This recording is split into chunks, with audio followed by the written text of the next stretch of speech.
Dear friends, unfortunately, summer is coming to an end, and fall is just around the corner. That means that the main task is no longer to mow the actual lawn, but to keep it free from leaves. It's quite a tedious job, and that's where Gardena comes in with a small practical device. Well, small is good. Specifically, a leaf and grass collector sounds quite promising, as this device can not only collect leaves, but also grass and thatch. But how well does it really work? Or is it perhaps just a waste of money? That's what today's video is all about. So let's get started and see how this device really performs. You can find the current prices to support this channel in the video description below. Also, if you haven't already, be sure to subscribe to this channel quickly and activate the notification bell to not miss any videos. And with that, let's start right after the intro.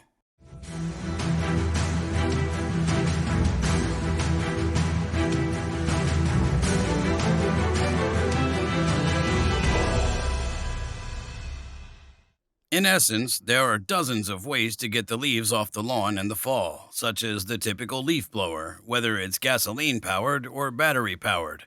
Then there's the lawnmower, and lastly, of course, the actual rake. Nevertheless, each has its pros and cons, and that's where Gardena comes in with a novel device, a cross between a rake and lawnmower with certain advantages. Firstly, it's pretty efficient, or supposed to be, and secondly, it's environmentally friendly because there's no engine, hence no loud noise, and secondly, no energy consumption, such as through batteries or gasoline. However, how good is this device really? I would say let's find out in today's video. But first, let's pay a little attention to the beautifully designed product box from Gardena and then to the actual contents. On the front, we see the actual product nicely enlarged, and in the corner here, a few prominent features like quick and easy, probably meaning the device is quickly set up and ready for use. Additionally, it offers high ergonomics and no engine. On the side, the same again, and on the back, a few in-depth pictures of how to set up the device and how it works accordingly. So far, so good, but now let's take a look at what's in the package, aside from the leaf collector.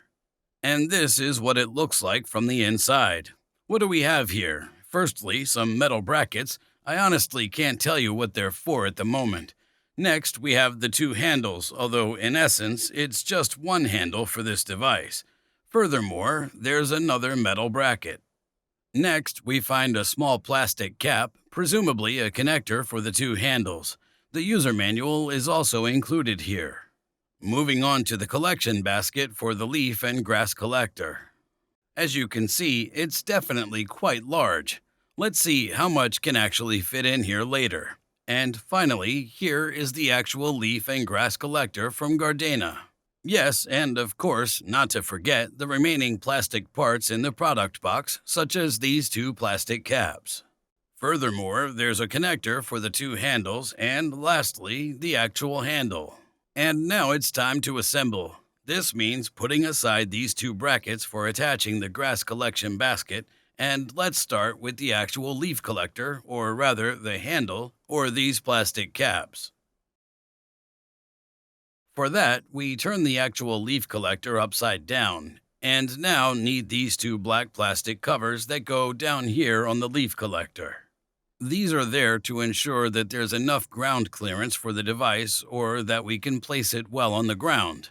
For this, there's a small cutout on the right and left for the respective placeholder, or here, of course, with the click system. Once these are inserted, you can't easily get them out.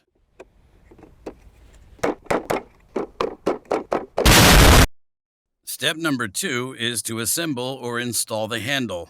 For this, we first need this package with the two aluminum handles, as well as the handle or these two parts, basically the complete remaining accessories. Also worth mentioning, the two aluminum handles are completely identical, as you can see both in length and in the drill holes.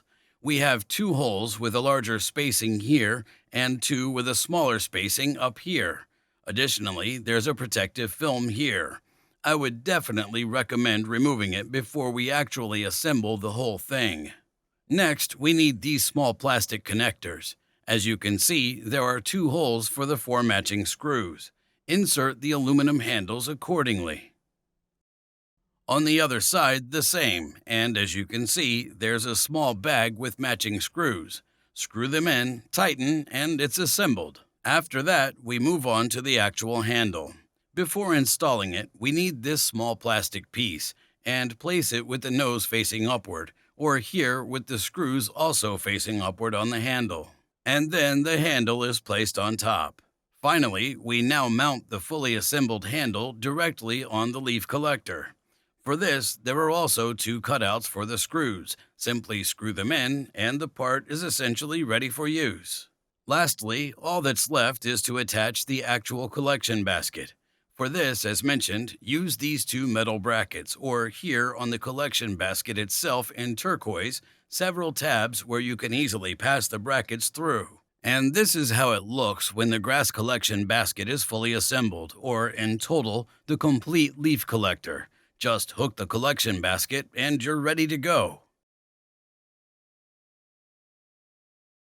Now, let's take a detailed look at Gardena's actual leaf collector here. I would say in the assembled state, it's quite a hefty piece.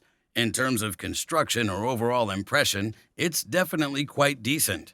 Of course, there's a lot of plastic, but overall, the device feels quite robust. The entire device weighs approximately 7.5 kilograms, so not too heavy considering its size. It's worth noting that a significant portion of the weight is on the front axle. I can easily lift the device with just my little finger. Associated with this is the handle, as mentioned, made of aluminum. The actual handle itself is made of plastic, not rubberized, but in my opinion, still relatively comfortable, so it still feels quite good. And in terms of length, we also have a pretty large attack angle here, as the handle itself is approximately 1.15 meters long from the device, or when lying on the ground, about 75 centimeters high. So I can easily push the leaf collector over the lawn area here without having to bend over or the like. Also worth mentioning, the actual leaf collector itself is relatively easy to push. Here, you don't need much force to guide it accordingly on the lawn area. However, the deeper you set the brushes here, the more force is required. Gardena recommends setting the brushes so that they have minimal contact with the lawn surface, but here too, you have to experiment to see how the results are affected. Speaking of brushes, the heart of the actual leaf collector. These are now located in connection with the depth adjustment at the front, here at the bottom of the device. On the underside of the leaf collector is now the previously mentioned core, namely the built-in brushes. The actual brushes look like this. As you can see, a total of exactly two pieces, one here for the right and the other for the left. And of course, in turquoise, and as you can see, very, very delicate. Nevertheless, I am pleasantly surprised. If we take a closer look, there is a locking mechanism. This means you can apparently replace and change the brushes. To do this, push it back here, and I can easily remove the entire pair of brushes here. And if I can remove this, I strongly assume there is a corresponding replacement available for purchase. Otherwise, these are made of plastic, of course. I mean, they're relatively robust. Clearly, not much happens on the soft lawn surface. And finally, the brushes are driven by pure muscle power. No, of course not. They're powered by pure manual force. When I push the leaf collector over the lawn area, the wheels turn, and thus the brushes are also driven. And through these approximately 50 centimeter wide brushes, the leaves are transported directly into the collection basket at the back while driving.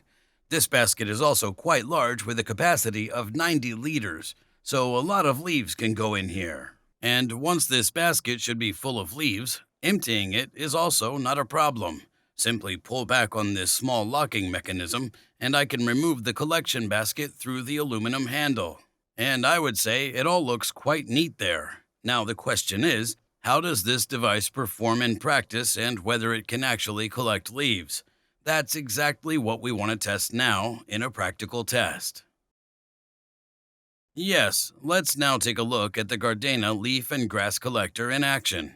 As you can see, I've already prepared everything and it's ready for use. Also, the collection basket is completely empty, or it was empty until I slid the leaf collector into the frame. So it seems to be working. Test completed? No kidding, of course not. Now it really begins. For this, set the depth or height adjustment of the brushes to about a quarter. Here, you really have to decide or experiment which level to choose. So, as I said, just try different settings until you find the right one. And here is the test area, currently full of linden blossoms and linden leaves. Let's see how the leaf collector performs here. Also worth mentioning, I haven't worked on the test area for about 3 days, neither mowed nor raked or anything. So the leaves have already partially grown into the grass. I'm really curious to see if the grass or leaf collector can handle it here. So I would say let's start the test. For this, I pushed the leaf collector in several passes over the lawn. Of course, you can drive around your property in all directions, but systematically, it makes sense. Where do we start? I would say let's start with the noise level because, as I said, the device has no motor. Accordingly, it does not produce any noise or the like. And by the way, I recorded this video on Sunday. You can easily drive around your lawn throughout the week, even in the evenings, and collect leaves without any problem. Also, you still get some exercise. I know the 49 centimeter width is actually sufficient, but depending on the size of your lawn, you may need to go back and forth several times, similar to a lawnmower, to cover the entire area. As in my case, it's also possible to collect the leaves even when the grass is grown a bit higher and the leaves have been lying on it from the beginning. However, it should be noted that you need to set the brush slightly lower and consequently more force is required. In normal circumstances, when the leaves have just fallen and you push the leaf collector at the end of the day, it's definitely doable with relatively little energy. But once they lie deeper and longer and you need to set the brush a bit lower, meaning more contact with the lawn, more muscle power is required. This certainly doesn't mean that you need to engage in bodybuilding or the like to push the leaf collector, but I must say it does provide a little workout.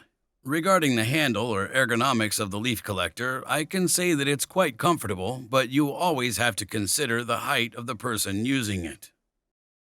If you're quite tall, you should definitely set the brushes a bit lower, as otherwise you may have to bend down due to the handle.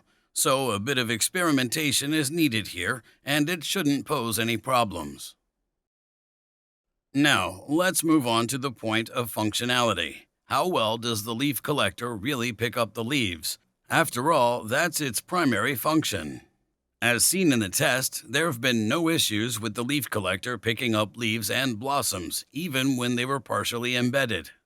Even larger, heavier leaves, such as oak or maple, which I tested, posed no problem for the leaf collector. It becomes critical only with branches or similar debris, so it's advisable to ensure that these do not lie on the lawn if possible. Wet leaves are also possible in this sense, but in such cases, I always adjusted the brushes a bit lower. However, it's important to note that if the leaves are wet and embedded, it could become critical. In that case, the leaf collector may not have as good chances of getting the leaves out. The associated results in turn can, in my opinion, definitely be considered satisfactory, and I believe this is also confirmed by the video. There are only minimal leaves left on the ground. The majority is truly in the collection basket. Even a fresh grass cut that was still on the lawn is automatically collected by the leaf and grass collector. However, I noticed that some leaves are not picked up on the first attempt. When driving over them, they're thrown forward again by the brushes, and only on the second, maybe even third attempt do they actually end up in the collection basket. But as you could see very well in the video, in my opinion, this is not a problem because in this case, the leaves are simply thrown a meter forward and then collected at that spot. Another crucial point, this is a leaf and grass collector, so neither acorns nor chestnuts nor pine cones are picked up by this device because they're simply too heavy, either remaining on the ground or being pushed in front of the device. Actually, quite a shame. Probably everyone would wish for a device that could pick up acorns, chestnuts, and pine cones. But I believe for collecting leaves, the leaf collector from Gardena is definitely sufficient. And with that, I've pretty much said everything I wanted to tell you about this device. If you have any questions, feel free to ask them in the comments. Otherwise, I would appreciate it if you give the video a thumbs up if you enjoyed it. And if you haven't done so yet, be sure to subscribe to this channel and activate the notification bell to not miss any videos. You can find the current prices in the video description below. Thank you very, very much for your support. I wish you a wonderful weekend and hope to see you next time. Until then, goodbye.